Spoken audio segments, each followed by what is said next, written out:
முதுநிலை மருத்துவ மாணவர் சேர்க்கையில் 50% இடஒதுக்கீடு கோரி தமிழகம் முழுவதும் அரசு மருத்துவர்கள் 14வது நாளாக தொடர் போராட்டத்தில் ஈடுபட்டுள்ளனர்.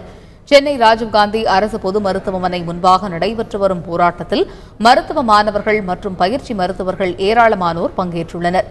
இடஒதுக்கீடு தொடர்பான நீதிமன்ற தீர்ப்பு தங்களுக்கு சாதகமாக இருக்கும் என்று நம்புவதாக அரசு மருத்துவர்கள் தெரிவித்துள்ளனர்.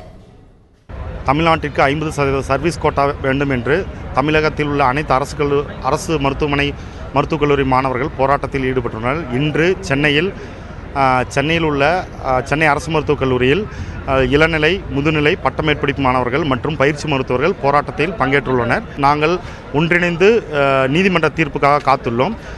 எங்களுக்கு கட்டாயம் தமிழக அரசு நல்லபடியாக 50% இடஒதுக்கீடை தமிழக மக்களின் நலனுக்காக பெற்றுத்தரும் என்று நம்பியுள்ளோம். தீர்ப்பு எங்களுக்கு பாதகமாக அமையும் சூழ்நிலையில் எங்களது அடுத்த எக்ஸிக்யூட்டிவ் கவுன்சில் மெம்பர் கமிட்டி கூடி அடுத்த நடவடிக்கை மேற்கொள்ளும். நாங்கள் நிச்சயம் நம்புகிறோம் எங்களது உரிமையை மீட்போம் என்று.